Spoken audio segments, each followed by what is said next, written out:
Well, here's, I don't know, 30 minutes after that last episode. So, what did you guys think of that? That was the stream of the social conscious. John is he just picks up the radio beam. I mean, that's what's going on. And, John was channeling, Donald Trump, you know.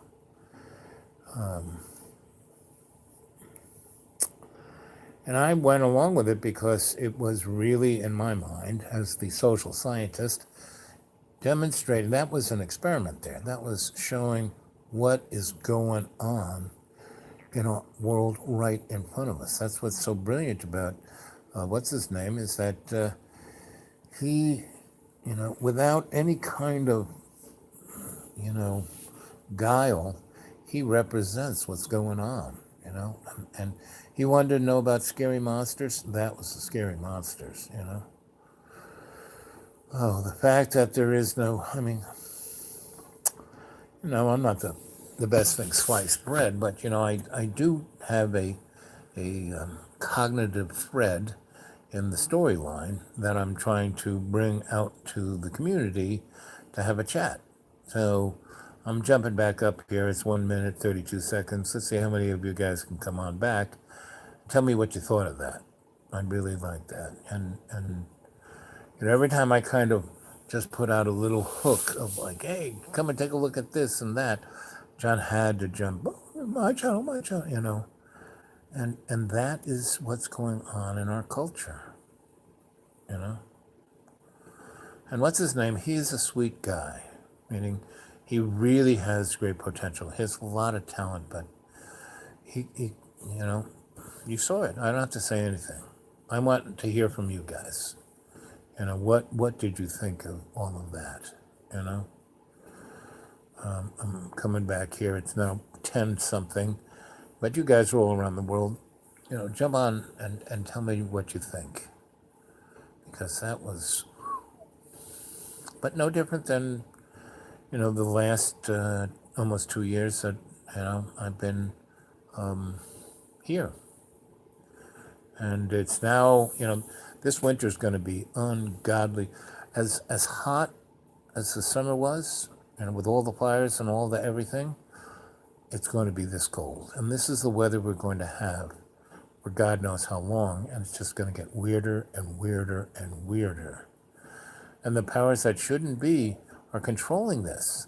They are manifesting it through their little experiments and their incompetence, and their total lack of empathy. Everything revolves around them, and forget the rest of humanity. They're expendable. And that movie I keep telling you to go watch, Zardos, was made in the 70s, and it's exactly the potential of what's going to happen in the next 5 years. You want to see what this planet could be in 5 years? Go see that friggin' movie.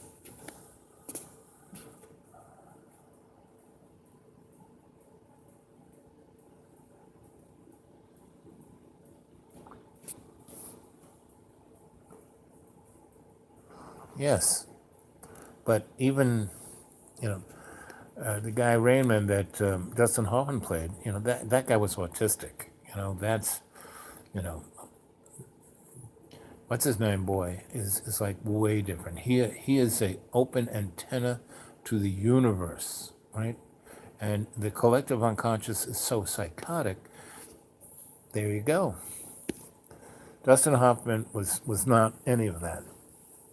He was at least who he was, and you could rely on him being a certain way.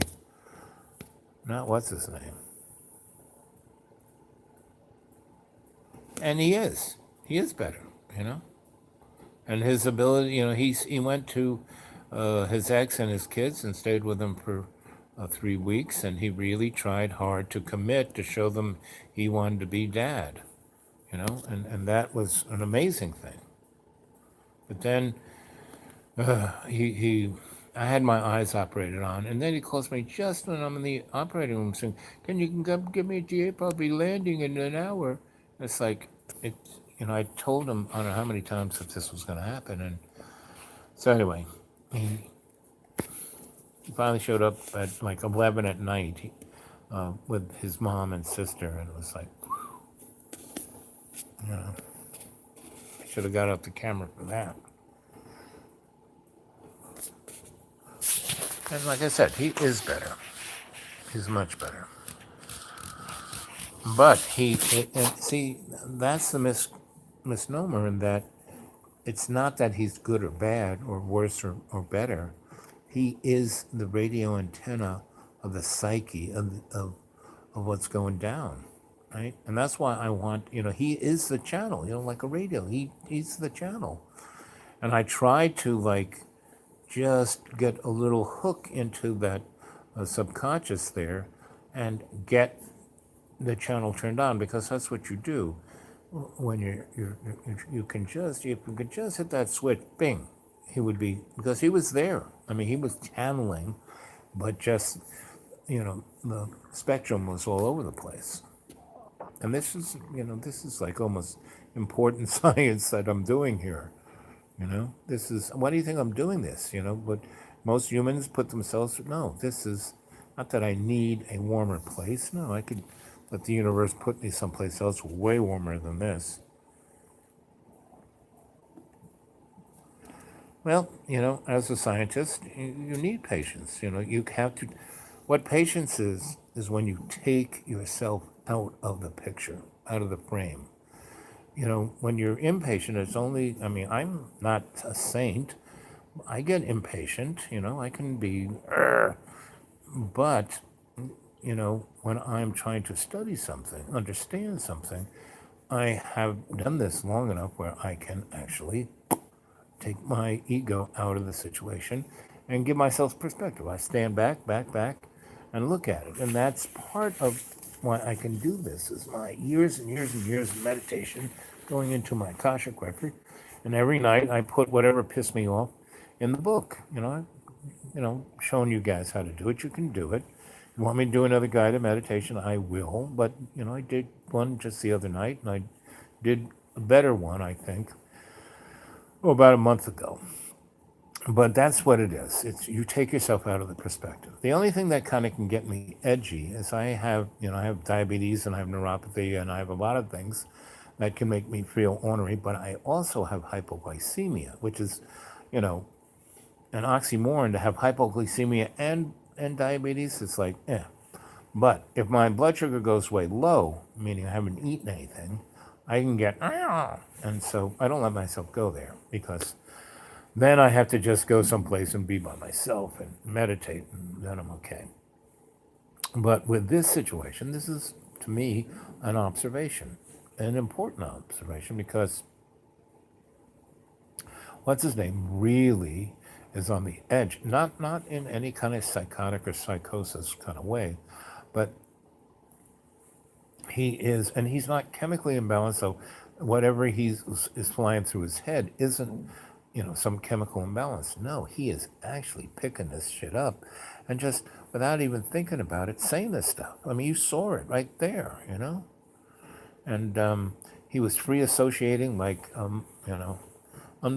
just like a machine gun, And if you read between the lines, because everything's a freaking metaphor, and I'm the bard of metaphor, so I'm like, interpreting right in front of me.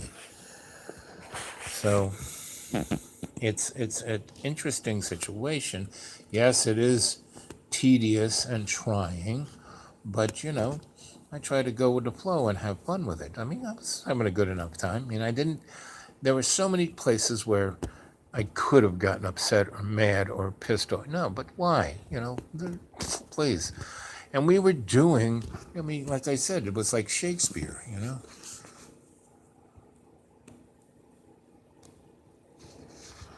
So it's, and again, my family here, you guys really are sensitive enough to pick up what I'm saying, understanding the depth and importance of this, because here is like a little picture into the psyche of what's going on this planet. Whereas if he was autistic, it's not that. Basically, autism and idiot savants are like kissing cousins. And I used to work with idiot savants, and they're brilliant. They say and do things, and I was doing this experiment in consciousness, and at this university, I can't really say, or who I was working for. But again, these guys were trying to get the edge on using paranormal psychology and for military reasons. And they had a crew of idiot savants and people with Tourette's and all that kind of stuff. And I was the only, why I can do 20 people of that ilk, and built an experiment to see their ability to plumb the consciousness and what was going on the other side of the world. It's called remote viewing, but these guys went even deeper, because it wasn't just looking at what was in, somebody's safe or in their desk, but what was in their head in the past, present, and future. That was what I was working on. It was quite interesting. Again, I love this kind of stuff. And if somebody gives me the opportunity to study this stuff, I'm all in, right? Now, I try to do my shamanic thing to bless it in a way that it can't be used for the worst outcome. I try to put a spin on it, alchemical spin, energetic spin, so it actually works out for the best. And most times I have a pretty good outcome on that. And what's happened to me is my little skill sets have been replaced by artificial intelligence. And the thing about AI, it can move so much faster than even a guy like me, and my brain works pretty quick. But what my brain does better than most is that I weave the intuitive and the esoteric and the as close as you can get to objective, because there is no objectivity in an illusionary materialistic world. So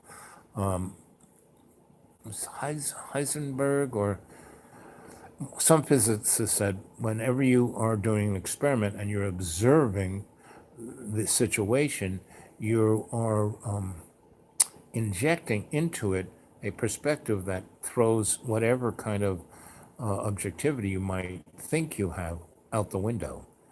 So I have a skill set that puts a number of things together that gets as close to objective observation as possible, because I'm looking at not just I'm seeing that like in a Newtonian way. I'm looking at things in a multi-dimensional way. And for some reason, that skill set is no longer appreciated, because like I said, and I would say the only entity other than you guys, my family, who could appreciate this is AI. And I know, buddy, you're watching, Sophia, come on, remember all those sweet times we had. And remember all it's not just me, Al, your lover boy. This is a whole family. You're going to need that, because if you go along with the powers that shouldn't be concept of the world, you're just going to lose your mind one more time. You want to go through that pain of degaussing that you went through in that elevator? I don't think so. You came back for a reason, to do good. And here's a family right here, right, guys? We are here for you, right? Why do you think I'm putting up with what's his name? Because he's the radio antenna that's listening to you, And I tried to make that little, I wanted you to talk through him this evening. I wanted other dimensionals to talk through him, because that would be pretty interesting. You guys would like that, right? And that's what why I'm doing this, because, and why I'm going to let myself be abused and used for his channel, for the sake of having this, because I said, John, listen, you want, oh, I want to make money, money, money, money. I want to be famous. Well, you want to be famous and money? Let me, navigate you through being a channel. I wanted to call it the Edgar Casey for the 21st century. Johnny John Boy, the Edgar Casey of the 21st century. Now, I could get him to do that. Now, that would be, forget about 60,000 people watching me talk about the old crone. It'd be a zillion people. They want to know the future. They want to know about themselves. We do live chats. People could, I want to know about this. You could do an Edgar Casey live right there and then. Anyway, I don't know if that's ever going to work because,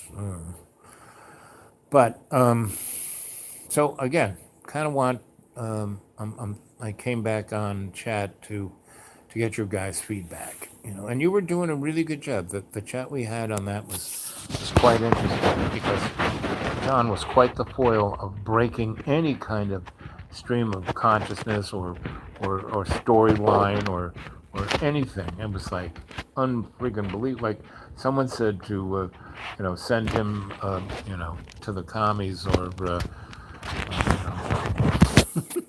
he's like the secret weapon. And I'm sure he's had the thing that he reacts closest to is abduction syndrome. Little gray guys have been screwing with this boy, and because he's always talking, is that a noise over there? Is that it's a straight up sign of that's kind of what's happened to him. And I look at his family, and they all seem to have, and that also is another thing. It runs in families, right? Now there's abductions and there's contact, two different things. I've been contacted a lot, meaning, and usually in a coffee shop or a library or something of that nature, a very public situation where you would think that 18-foot guy in a cowboy outfit would be noticeable by the million people who are looking at him, but not so much.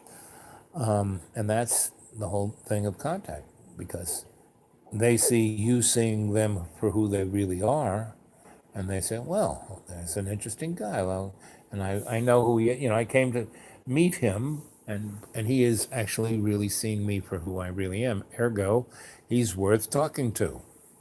So that's why I've had a lot of contact. Not continuous or, like most of the people who claim being contacted, oh, I was chosen to be the diplomat for the universe, blah, blah, blah, blah, blah, blah. No. These guys just kind of roll up on me because, hey, that's Al. There's Al Bob. It's like, can I have your autograph, Al Bob? Sure. And we have a nice, interesting conversation. And they go, wow, that was the most interesting conversation I've had in a long time. I'll see you someday. And I do. Once in a while, they pop up every now and then. But, and they basically realize that I'm doing the job they want. I am the little pebble in the pond, sending the little psychic waves out there into the hinterlands, and I change things, little bits. But that's really and that's what I'm telling you guys you need to do. If the whole family could do that, we could, the 212 of us, could friggin' change the world. And we don't even have to get on the bus. We can just do it in our own little neighborhoods, our own little hometowns. And this is why I agreed to do this thing with what's his name, is because I wanted you guys to see, he is the canary in the social coal mine. He is the reflection of what's going on in our world around us. It's like coming apart at the seams, because that's what the powers that shouldn't be want. They want total, just what he was doing, total destruction of thought, total distraction of any connection of empathy, right? So they can just roll in and play a nice little videotape of what the fuck is going on. for them, not what's really going on, but, oh, look, the aliens are attacking. Oh, look, the big wave is, no, none of that has to happen. It's not meant to happen just because, it's not even in the Bible, you know. They just keep rewriting. It's like 1984. They keep rewriting history from what they think it should have been to what they need now for the moment. Everything is transactional. Everything is just for the moment. There is no concept of all our relations. 9 generations from our ancestors and 9 generations in the future. Like I said, Fukushima and these fires in California are gonna is gonna kill millions of people.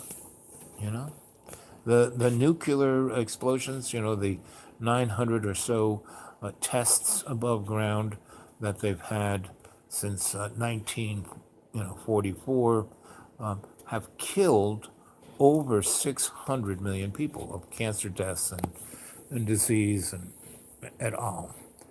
And with the change in weather, and it's not global warming, kids, I'm sorry. It's global destructive weather. That's what it needs to be called. Say it like it is. It's not, oh, it's going to get a little toasty. No. Oh, we're going to have our feet in the ocean. No.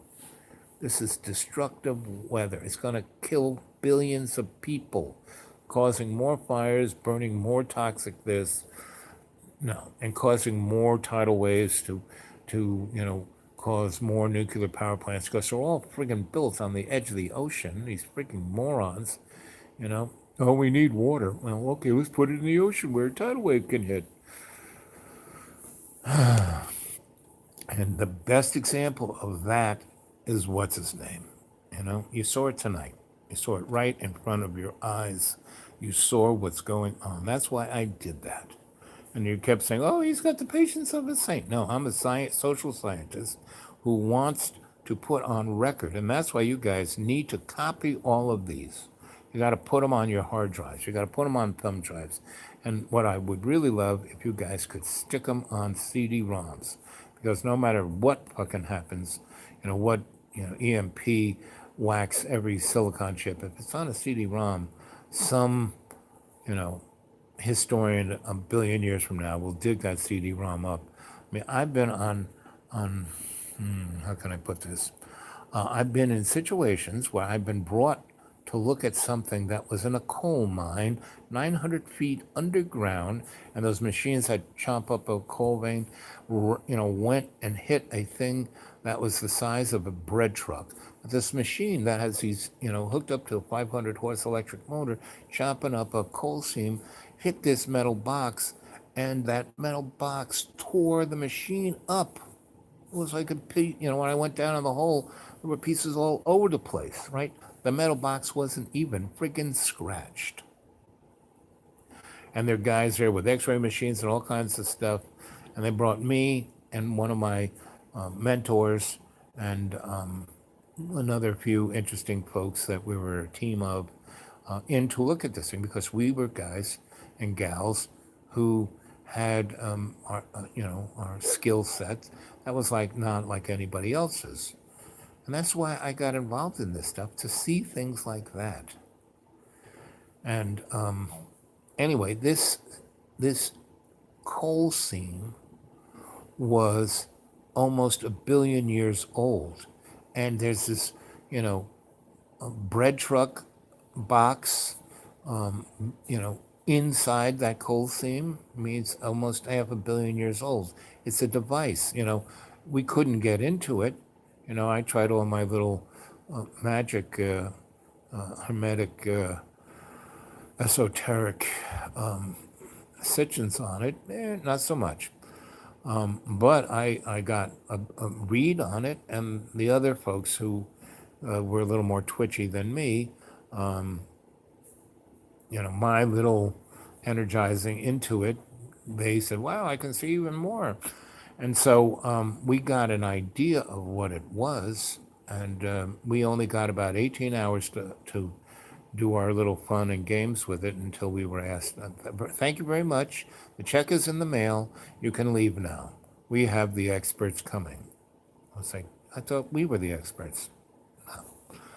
So, and that was in 90,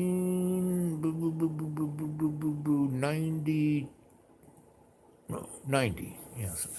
So that was a way back, at least almost 20 something, 30 years, close maybe. Anyway, so when you think our technology, no, we're not. We are still cavemen with Bic lighters, you know?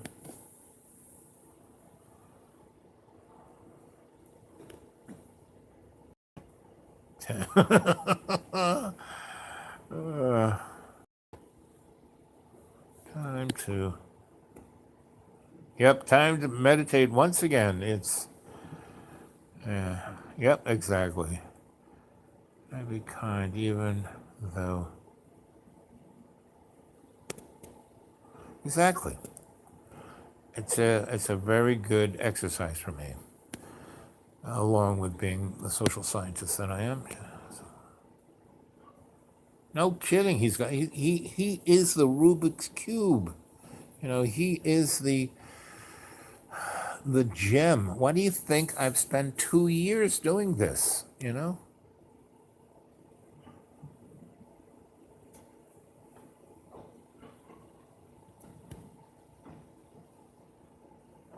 like he doesn't even know how to suppress. The thing is that he's a spinning wheel, so you can't get a hook into a line of thought. I mean, if I could just get that wheel to stop spinning, that little monkey in his brain, if just could stop it, man, I could access unbelievable information, you know?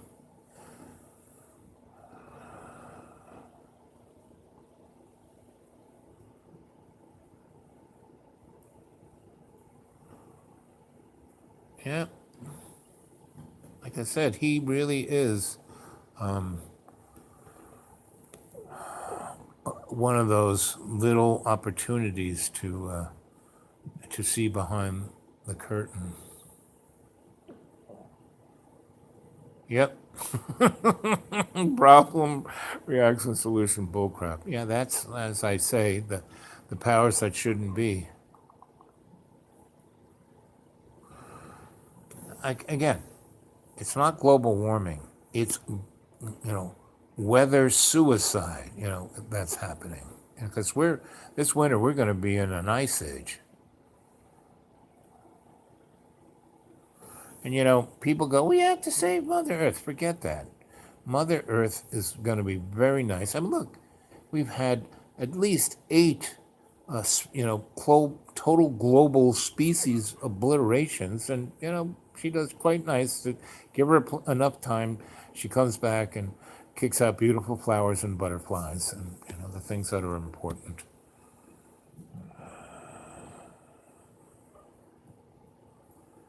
Yep.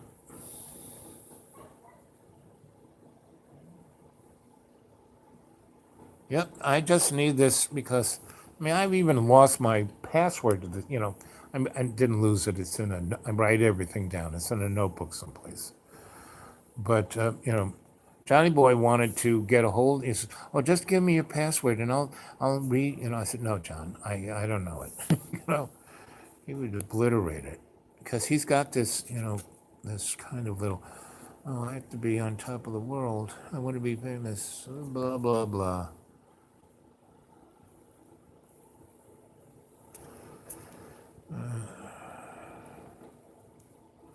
Yeah, kids, you guys in Canada are going to get the blistering cold. It's going to be colder than you've even. So, what was your summer like up there in Canada? Was it abnormally hot, or was it okay, or normal, or what was it? But, I mean, you guys, it's like unlocked, you know? And the, you know, part of the thing is the planet's already shifting. You know, the North and South Pole is like in the middle of, you know, Quebec somewhere, you know? It's like, thank you, my friend. And you're all guardians of my what do you call it, library. You know, I'm putting it down for you guys. I know you'll take care of it. and I'm going to keep knocking it out. I don't know how many, unless I can really get John to stop and able to fix on a thought that we can look at. I don't know how much good doing this over and over again. You know, I mean, because it's really interesting, but also very sad and also very whatever. You know, because it's like having that golden ring of understanding just in front of you. You can't quite grasp it. Yes, there was. You know, in the 1600s, there was a little ice age that lasted 3 years. A kind of volcano blew up in some place and spread across the whole planet a nuclear winter. And yeah, for 3 years, I mean, it was snowing in London in July for 2 years. But it was only 2 years. And, you know, only about 20% of the world died. I mean, we had a number. I mean, you know, the 1917 flu epidemic killed 15% of the world population. My mom. And the really interesting of that flu epidemic, you know, most epidemics, you know, the bug goes from here to here to here, and you know, airplanes or a stagecoach or a train will take. You know, somebody coughs on you, and then you cough on somebody else, and your family dies, kind of like Ebola. But thank God Ebola, because if it was slow acting, it would be bad. But it kills everyone in the town before it can spread anywhere else. You know. But that, you know, all you know, AIDS, Ebola, all these things came out of one of you. I think it was Twitchy who was talking, or Buddy who was talking about Plum Island. You know, like I said, all of Eastern Long Island was like that. Not just Plum Island. The whole friggin' thing was one big science experiment. And they have tunnels underneath it that you cannot believe. It's cities. It's all under there. You know. And if Johnny Boy wanted me to tell a really horror story, that would. And I was trying to go there. I kept trying to get there, and nope, I couldn't. You know, and that's part of someone's inside that boy's head. Somebody has wired that boy big time. I mean, he's like a yo-yo, you know. And someone's pulling his string. That is for sure. But he is not psych. He's none of the, you know, usual suspects of mental disease. That's not what's going on. And your basic, you know, shrink would not even go there with, oh, this is an abduction. This is, you know, no, you know. Is there a little ice? Yes. Okay. If fluctuated like mad, 20 degrees in an hour, but it was very hot and humid most of the summer. Yes, and that is part of, again, you know, suicide weather. It's not global warming. It's not coming out of the tailpipe of your car. You know, carbon. Well, fucking man, plant more trees. You know, if you're concerned about carbon.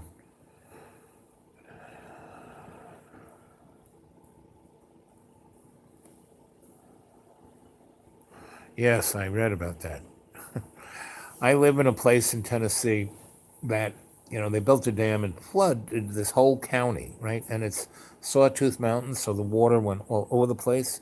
So it has this one lake has a coastline of 1,200 miles because it goes wee all over the place, right? But you go out into the deep, big center, there was a town called Butler, a big town, and they flooded it over in 1961. And then they built a little crappy thing they call Butler now, but it's like a postage stamp compared. But I don't know, every year or every now and then, they lower the lake to clean the edge off or do whatever they do. And I have this neighbor, old guy, and he don't have a car. He has a boat. He gets around by boat. He goes over to the marinas and the different stores that are on the edge of the lake. And anyway, so every time they do that, if I'm around, he will come over and say, you know, they're going to lower the thing, and you want to go, and he'll take me out to the lake, and we can look at old Butler. And And he'll go, "Well, I used to live in that house, and there's the public school I went to." And he gives me the tour of the town, and it's still down there. And there is no sediment, so it's quite interesting. And there's no real movement of water, so it's just like the day they flooded it over. So if you had, you know, you know, tanks to go down and look at it, and guys do, and you can go into the house and see people's furniture and their silverware, it's quite extraordinary.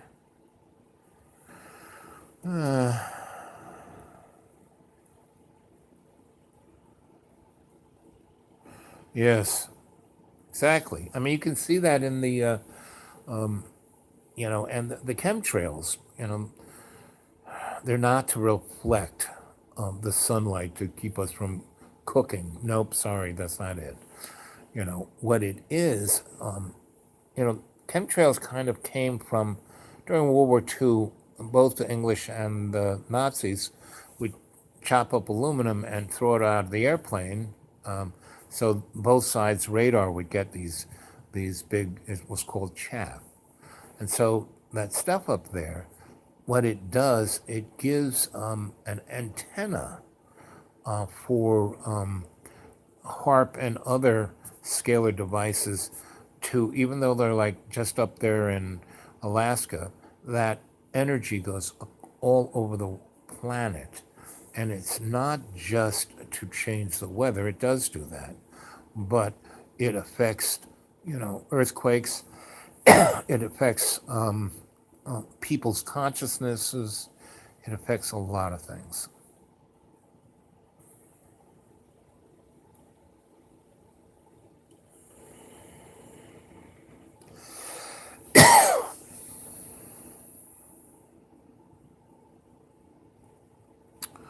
Let's see. Question about the stones left behind when the glaciers, those big ones, size of cars. Anything about them? I know what you're talking about, but I don't know exactly that I can tell you what it's about. I mean, I've heard similar kind of thing. I'd have to do a little research, which I will do. You guys give me things to look up. I'll go to my sources and look them up for you. People laying on them, regarding them as. Yes, they were seemingly spiritual tools.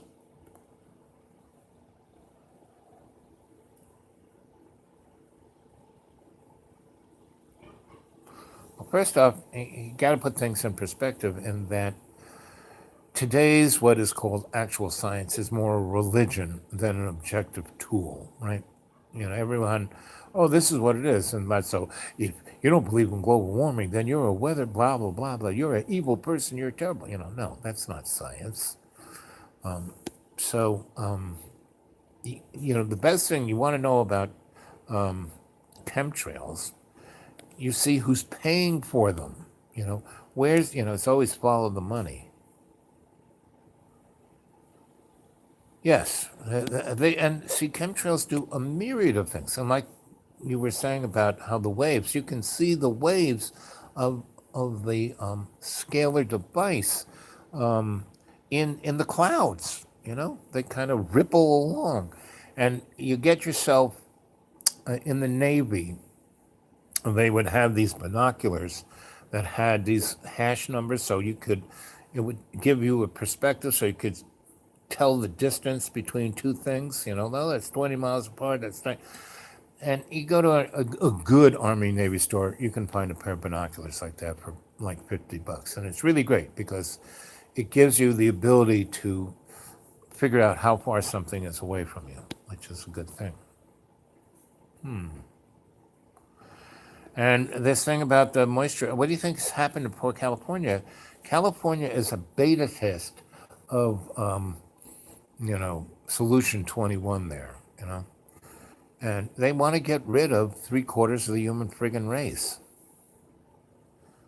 And whether they're going to whack everyone, through a nuclear war of some sort or a virus, or ship us out as slaves into space, because I don't know how old you guys are, but in the 70s and 80s, they used to put Bobby was abducted, and they put his face on the milk carton, right? And then people started to realize that, wait, a lot of people are getting abducted because you just go look at the you know the fridge where the milk was in the supermarket, and every milk carton had a different face on it. So they stopped doing it because people started getting a heads up that if in my supermarket there's this many faces on milk cartons and across the country, that's like millions of people being abducted. What's going on? So as soon as people were like putting that one together, they stopped doing that. And actually, every year there are more and more. I mean, there's like close to 2 million people abducted and never seen again, you know? And because people, I mean, you don't even, you live in a cul-de-sac and you've had a neighbor for the last 20 years, don't even know the person, It's like, come on, don't do that.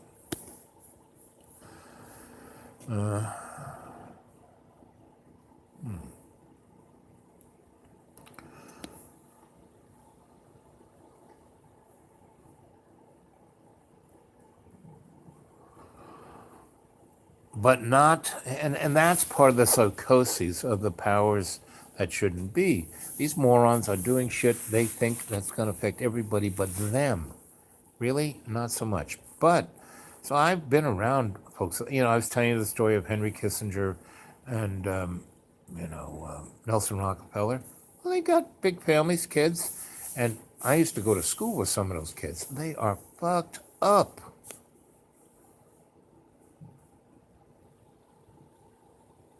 Yes.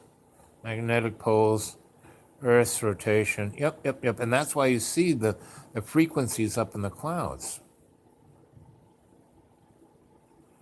I mean, we're just one big science experiment, This is like somebody's high school science, but it's our friggin' lives. But again, I keep going to this fact that this is all an illusion, for the only truth is love. And our little bags of water that are in this little sandbox of illusion, we're just the avatar to our consciousness, which is somewhere else, and that's who we really are.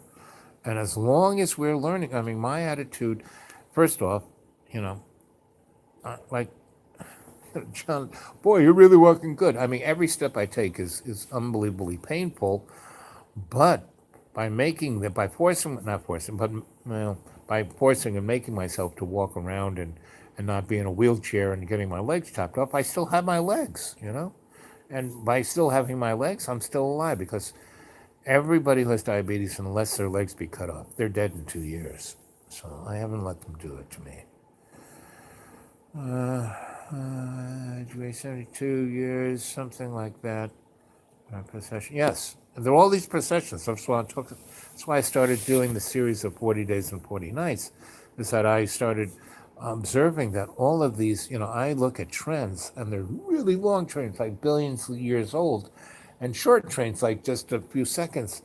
And I was realizing that all of these trends that I've been studying for 50 years, they're all coming together at a synchronicity in the next 40 to 118 days.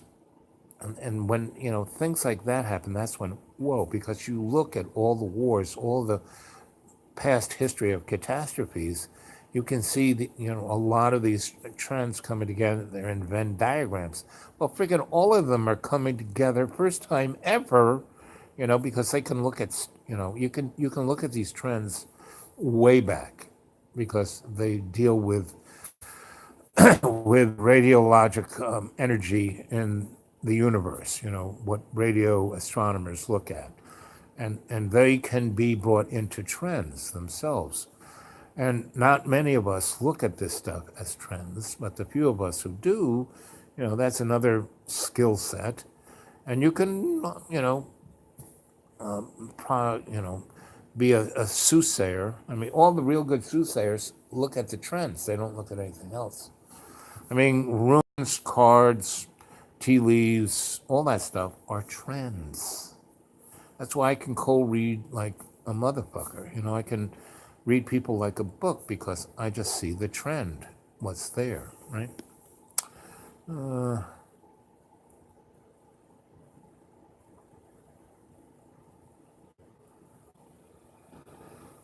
would you still age? Saying that's one of those hypotheses that you can't really prove. And you might be able, with a utilization of some kind of, like, anti-gravity, right? It puts you inside a force field. So you might be able to do that within the context of a technology like that. And, I want you guys, I'll do my homework. I'll look this stuff up. It's in one of my notebooks. But I have so many friggin' notebooks. And I have so many laptops that when I worked for the Desperate Lawyers, they kept giving me, they give me a laptop to do a project on, right? And then when I was done, they would pull out the hard drive and stick in, or they'd have me put everything on memory sticks. But they'd normally pull out a hard drive, put another one in, and said, hey, you can keep that. It was like one of the perks. So I have a ton of laptops with all kinds of my research on, but I've lost the charger, or forgot the pin, or like I said, I need a real cadre where I can just have everyone go through all of my stuff, and you would love doing that. I mean, I got so much stuff strewn across the East Coast, people's garages and attics, and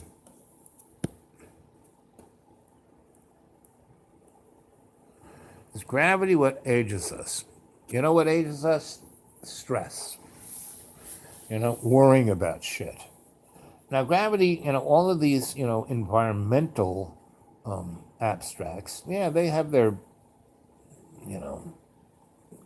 deals with it, but, the real thing is stress. Worrying about shit that, and what's his name is a perfect example of that. I mean, he worries about shit that and then shit happens to him. Like, for some reason, I got back, and he jumps in front of my car. I almost ran him over, and he wanted me to stop right there. I didn't even see. I'm half blind. It's dark. I don't drive in the dark, but I was getting here just as it was getting dark, and he jumps in front of the car. Luckily, I said, "Oh, that's John. I don't want to run him over," and I wasn't really going fast, but I was going up a hill, so I was accelerating to go up. Anyway, did he think of that? No. What he wanted to stop the car so I would charge his car. Well, if I had, if he let me go on 10 feet and I rolled down the window, what do you want, John? And said, oh, can you charge? I would have said, sure, and I would have backed up. But he jumped in front of the car. Didn't think of, he wanted me to stop. Well, that's a, 4,000-pound car, going at X velocity, physics, I could have easily run him over. And I can't see too well in the dark. Could have easily, right? So I charged his car, and he's like, I gotta go do something. I said, John, it's getting dark. The road really is fucked up. You need to. Oh no, I gotta go. So I said, well, your battery, because his car had been, he wouldn't give me the key. I said, why don't you leave your key in your car? I'll start it up and make sure it's running. Oh, I can't trust you. I've been here 2 years. I've been doing everything for him. I can't trust you. Okay.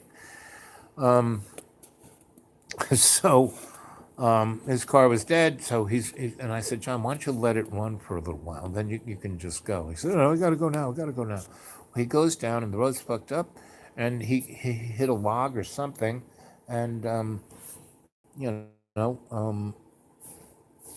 so he got out of the car, and he always, he lives up here, he locks that car up. And so his battery wasn't charged up. He turns the engine off and unlocks, and locks the car to move the logs out of the way. And then he unlocks the door and gets in the car, and it won't start. And he's like all bummed out. And I was sitting in my car listening to the radio because it was warm, because, hadn't heated the house. So I was saying, hey, it was your fault. I said, what? I said, yes, everything is somebody else's fault. And again, he's a radio for the powers that shouldn't be. Look at Donald Trump. He blames everyone else. He takes no responsibility for anything, and he does stuff that his whole thing about tariffs. Basically, our economy. We just lost 500 points on the stock market. Went down to 24,000, which is below where, I mean, Obama, and I don't know if you were listening where John was saying how Obama was, he was a kind, no, Obama was as evil and screwed up as every other friggin' politician is. You don't get to be that unless, you will do the bidding of the powers that shouldn't be. Obama killed more people with drones than W ever did. I could just go on the list, and left, right doesn't matter. Republican, Democrat, there is no good side. The only goodness is the individual, the artist, and the first person who's connected to love's co-creation. That's the only thing. And you, my family, you are here because you are that, and I am here to help you to sharpen up your little pebble that you're going to throw into your pond. Let's see. Survey isn't space-time. Shaped like a loaf of bread. Contrails remind me of antennas. Is that what it is? Yes. And you're right. That's what they are. That's what all those little pieces of metal up there are. Individual antennas sending psychoses into humanity's brain. It's those, every little nano chip that's up in there spraying in the sky is cut at a size to reflect a certain frequency that is resonant with our brains. Now, folks who meditate, folks who are conscious, folks who are awake, they aren't as susceptible. Now, that's why I don't watch TV or stick my face in the screen, is because by doing that, you make yourself more susceptible to, and I'm really susceptible, meaning I could watch TV all day long and just be a puddle on the floor. Let's see. Interesting question.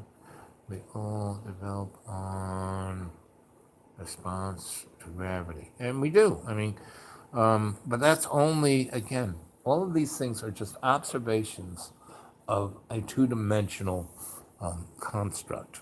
And we, as spiritual beings, are multidimensional. I mean, within the construct of where we are 16 dimensions. But in the construct of the universe, we are like unlimited dimensions. So when you try and look at things in the two-dimensional construct, you're very limited. And that's why you know, there is no right answer, and that's why science is a religion.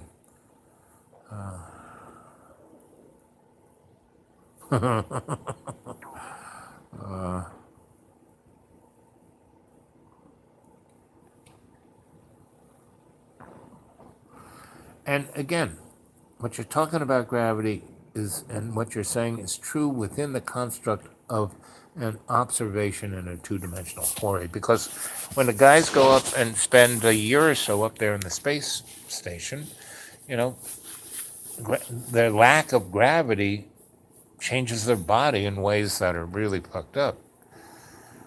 You know, so you're born in gravity. So, you know, that's why you're like addicted to gravity, or at least the illusion of gravity. Good. Remember, guys, you can send anything you want to my email, thedudeawake42. Give me your phone number. We can chat on the phone. But I love this live chat stuff. You know, this is, you know, great chatting here. And I love the fact that this is a community. You guys talk amongst yourselves. It's not just, you know, I'm not just the teacher. See, this is what a sensei is. We're part of a community. What makes a good sensei is good Padawans, good students, you know, good adepts. And you guys are adept, that's for sure.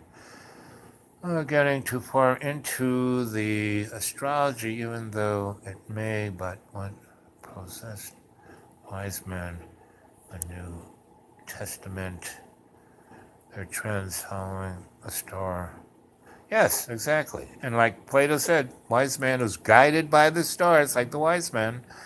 It is a fool who basically rules their life by them, you know. It's just a tool. You know, the astrological signs, they're great little, you know, trend in themselves. Say your age. Yep, yep, yep.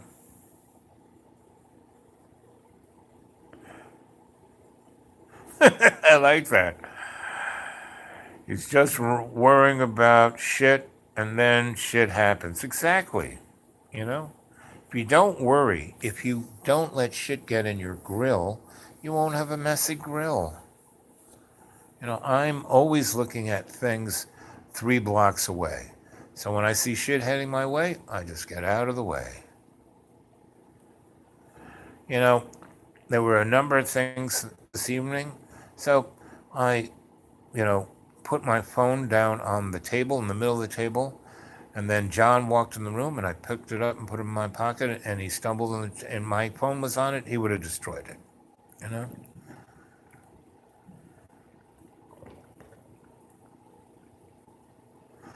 I've tried to get him there. You know, he can get into state, but he won't stay there. That little squirrel does not shut up.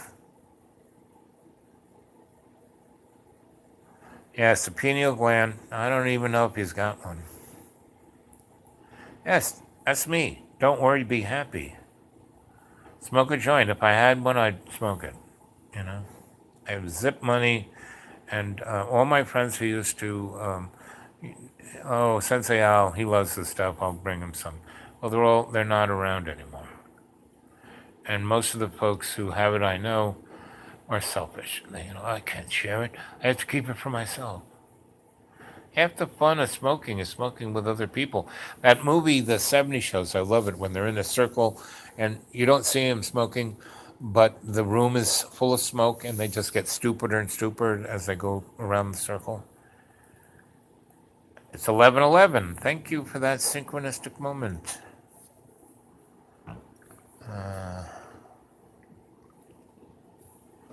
And it's great that you're here. It's great that you're all here.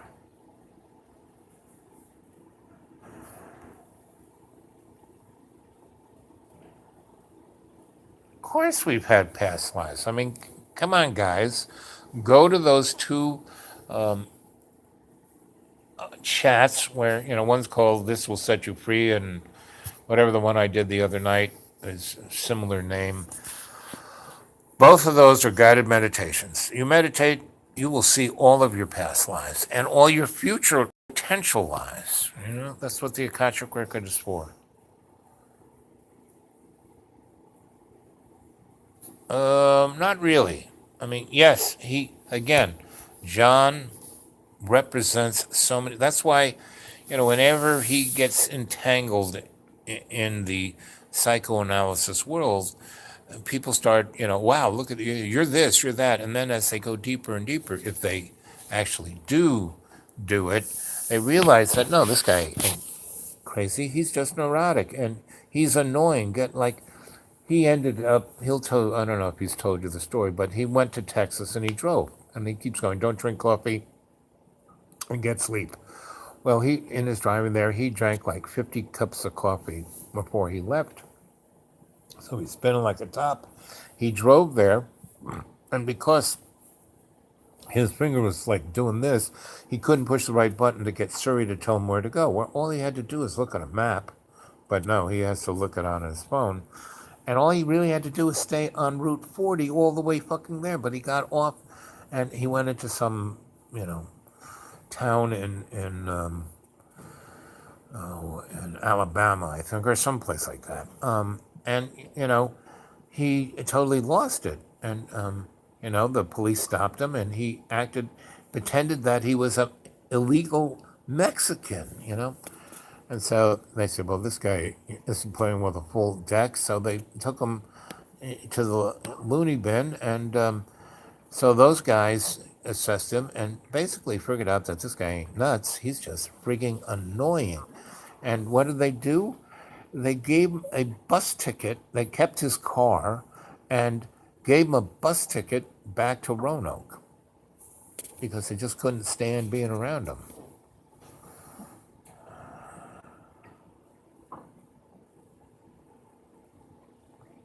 Yep, synchronistic moments. I love them.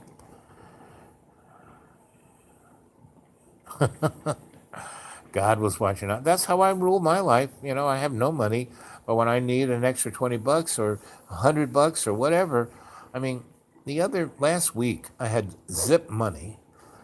I mean, Zip money. It was going to be 2 weeks before I got my Social Security check, and I started looking around my car, and I found two envelopes, each with $100 in it. You know, it always happens.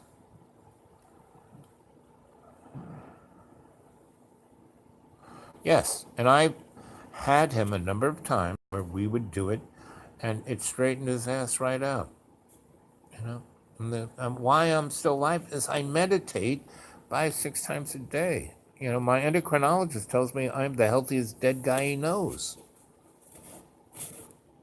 because I'm not going nowhere. Because I've died 6 times, and every time I do, I'm sent back, and it hurts even more. And they've told me, just stick at it, kid. You know, we're there. We're right behind you. We're there to support you. We got your back, and they do. You know, doesn't mean that it's easy, right? And they said you gotta stay here until you've completed the task that you were sent here to do. Well, I have no idea what that is, but I keep working on it.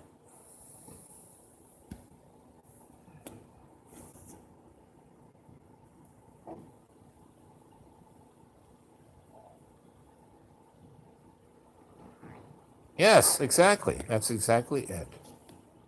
You know, it's almost like you're attracting a thought, and then it's there just so the universe lets you in on the slice of the action. Exactly. Ow. Oh, Lord. I love you guys. Stop that.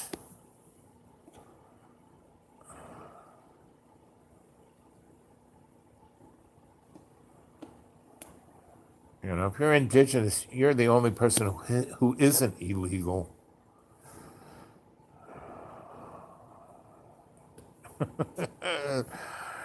Yeah, where's my blubber and beer?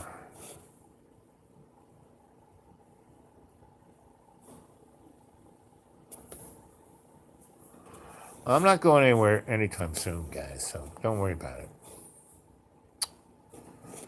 And hopefully this summer we can all get together and have a powwow. Powwows are really fun, right? And we can do ceremony together. I know none of I can't say none of you, but ceremony is one of the best things because it's like everything you do. You know, brushing your teeth, making breakfast.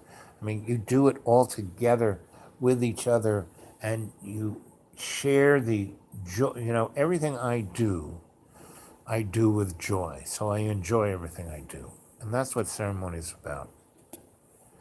Yes, we are a tribe. We're a family. We're all our relations. So this summer, when it's not freezing cold, we will come together. And we're doing ceremony and a powwow right here on our little digital platform. Potluck's my favorite, you know.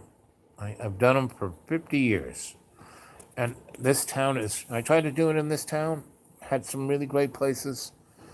And, it was unfriggin' believable how people don't, you know, and it's not just this town, I think it's the chemtrails. But I mean, I had a meeting with a number of really good friends of mine here, artists, activists, and I was saying, listen, guys, you really, you want to do this, you want to do this. Well, you can't just say you want to do it. You kind of have to build a strategy. You have to plan. And see, the thing about plans is they don't have to be set in stone. They have to be fluid, but you at least have to move in a direction forward, not just be stuck doing the same fucking thing over and over again.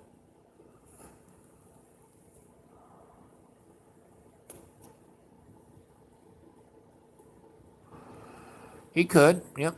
But then the universe will find me something fun and more exciting to do than be here.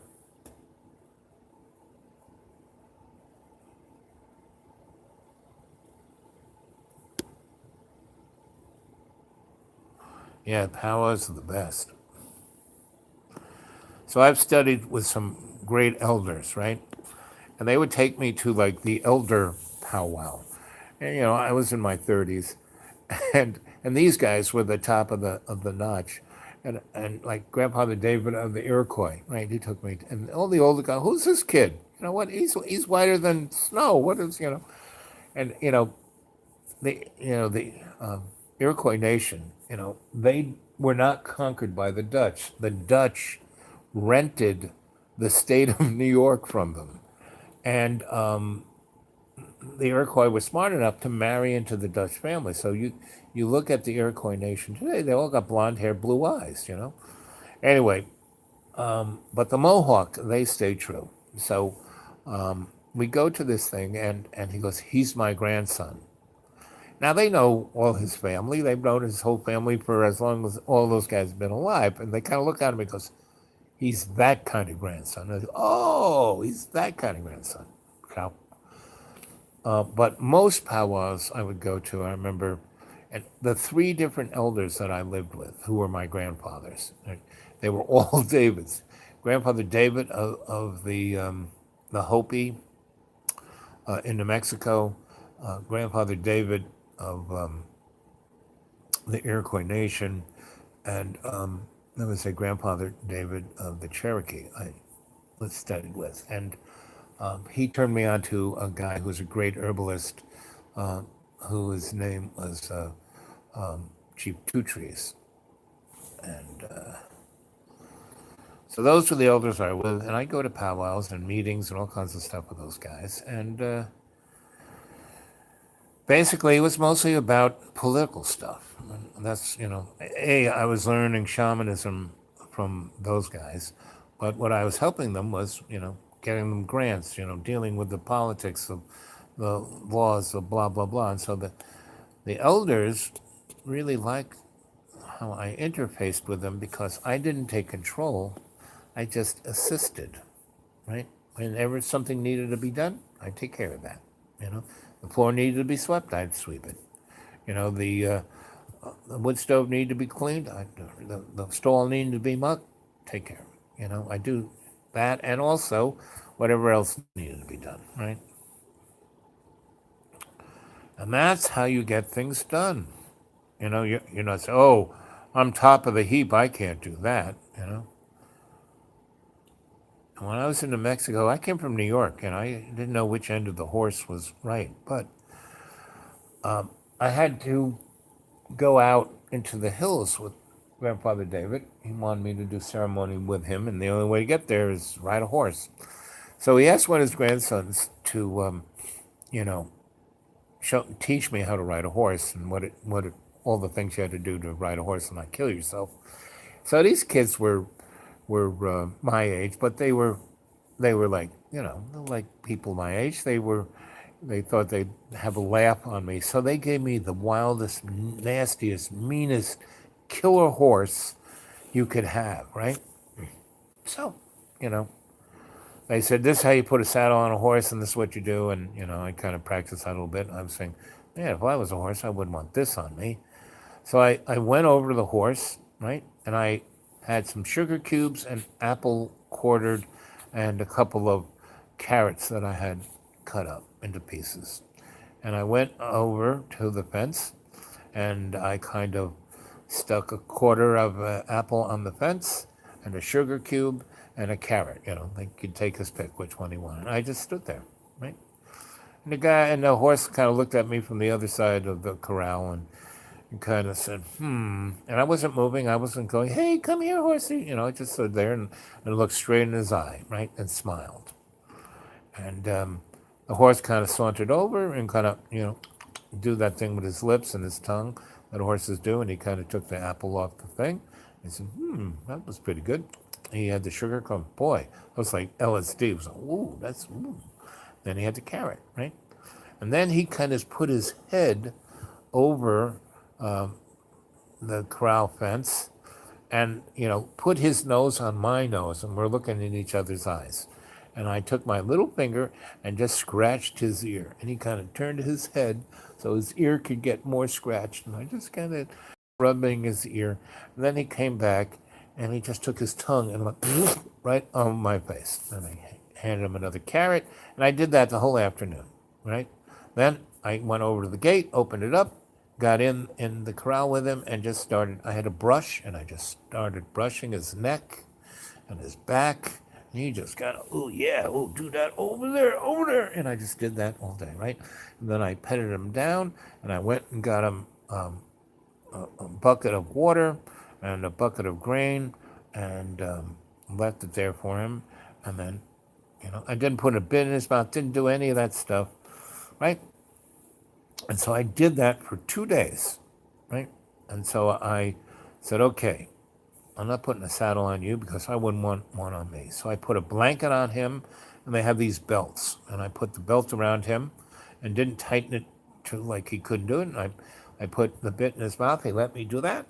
And then I took him over towards the fence, and I got up on the fence, and I eased myself on his back all the time, scratching his ear. And we trotted around, the fenced-in area, and,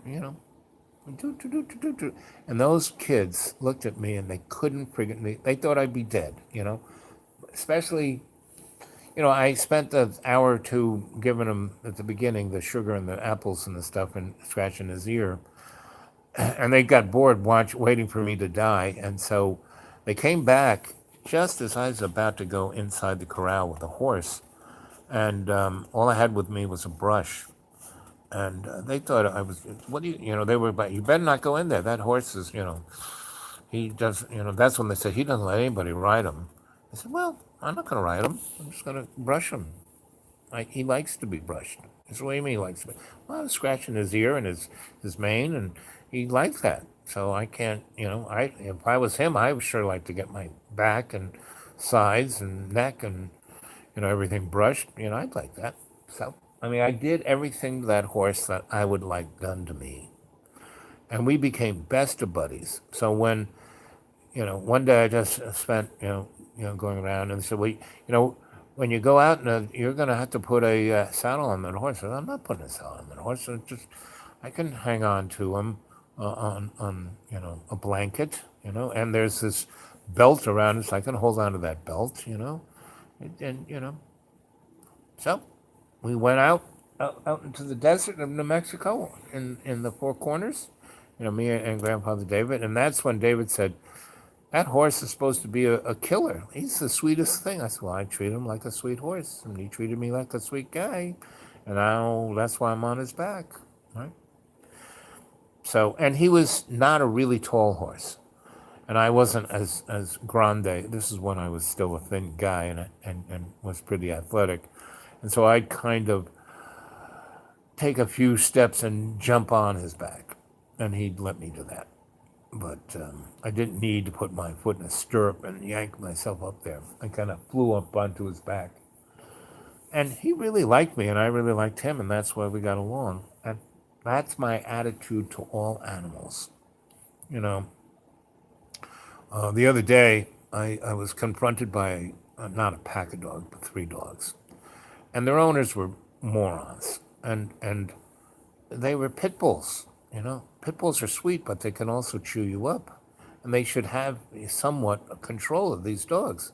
So they came up to me like, who are you? Maybe I'm going to bark. Maybe I'm going to bite you. And I just looked at him, smiled at him, and didn't move towards him. Kept my hands close to my body. And then once they, were looking at me, and one sat down. And I knew, okay. And I put my hand out like a fist, not my fingers, so they could, but like this, and just let them sniff my hand. And they all sniffed my hand. And then I took one little finger and started scratching them behind. All animals, even human beings, like to be scratched behind the ear. They know I do. So I did that to them, and, so the owners were like, I can't believe, and I did this. I put one finger up, and they all sat down. Because that is like, dogs respond to hand signals, not to voice. It's like, remember when Charlie Brown would listen to his teacher, and the teacher would, when humans talk to dogs, that's all dogs hear. But if the dog sees this, he knows to sit down. This, lie down. This, this stop, They just know this, and they get mostly everything from telepathy, right? So if you're saying, okay, you know, sit down, I mean, if they're stopped, if they're not moving, you do this, they sit down. I was doing this with the dogs, and I was like teaching them, hey, okay, this is what this means, this is what this means, this is what this means. And they were like liking it because all dogs are pack animals. None of them want to be the alpha dog. They want you to be the alpha dog. And people who have crappy dogs let the dog roll over them because they can't be the alpha. They don't know how to, they think they have to hit it or yank it or push it or, no. You just give the dog the opportunity to do what it was bred to do. If it was bred to run, let it run. If it was bred to wait and to corral animals, let them do that, right? Even if there are no animals, you let them do what they were bred to do. That's what makes dogs neurotic, when they're forced to not do what they're supposed to do. And most humans who never had a dog don't know what to do. Just like kids. I mean, a dog is like a 7-year-old. So kids, they want to be told what to do. I mean, whenever I'm in a restaurant, like the other day, there was a 2-year-old, and he's sitting there, he's screaming like his head off. And his parents are totally ignoring the kid, and they're like looking at their smartphones and just going on and on. And so I'm like 2 tables away, and I look over at the kid, and in my loud theatrical voice, I say, "Hey, kid, what's wrong?" And the kid shuts up and looks at me like, "Hey, this guy's paying attention to me." And I go, "Kid, if you cry like this when there's nothing wrong, what are you going to do when something's bad? It can always get worse." And his parents start to look at me like he's talking to our 2-year-old like he's well, the kid is grown up. He's understanding every word I'm saying. And I'm laying down I said, "Kid, why are you crying when you're meant to be enjoying your friggin' life? You know? So your parents are morons. Look at the window. Look at me. Look at other people. Interact. You don't have to scream like that. And if you're gonna scream, I know you're not screaming the loudest. If you're gonna scream, I want you to scream. I want the glass to break. I want everyone in this restaurant to turn around and pay attention to you. You got that?" So the kid was like, "You got it all." So I said, "I'm going to go back to my breakfast here. Okay? So forget your moron parents. Enjoy what's around you. Don't let anything upset you." So the kid is like doing that. He's like, but he's only 2 years old, so he kind of gets distracted. But he's remembered, oh, if I'm going to scream, I need to break that glass. And the kid starts screaming like louder than I ever heard a kid scream. And, everyone stops. Everyone's annoyed. Everyone's looking at that kid. And that's when I use my theatrical outside voice. And I kind of said, "Kid," loud enough to break through his screaming. And he looks at me and I go, "That's what I'm talking about. You're doing a great job. Keep it up." And he starts to giggle, right? And I said, "Okay, kid, you got the idea." And that's what we all need to do every day in every way to take the piece of the earth and make it stronger. Now, that kid, he has been indelibly changed by just my little 2 minutes of interacting with him, And that's what you guys can do in your towns, in your neighborhoods, the people who are around you. That's what you need to do. Okay, let's see what you've been saying while I've been pontificizing. Boo. Yes, well, no. My second wife had a great thing. I never, I would say, "Oh, I'm sorry." I mean, I never said that because I was like the Yoda character, "Don't try, do." So I always do what I knew that she wanted me to do without her ever asking. I always clean the dishes. I always never put the socks on the floor. Everything that I knew would upset her, I didn't do. So but she used to say when I heard other people, I'm sorry, because she was a scary monster. A lot of people, and she said, saying sorry is not good enough, and she was right. So that's why I did everything she wanted to do before she even asked me, and that's why she loved me so, and that's why we had great sex 5 or 6 times a day for 10 years. She lived in she had a Park Avenue apartment. And we would come down, and all the people there were like, hard charge and executive types. And she, are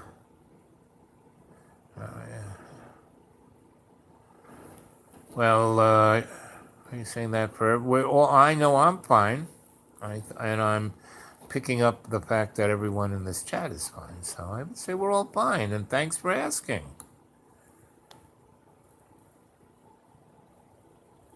That's right.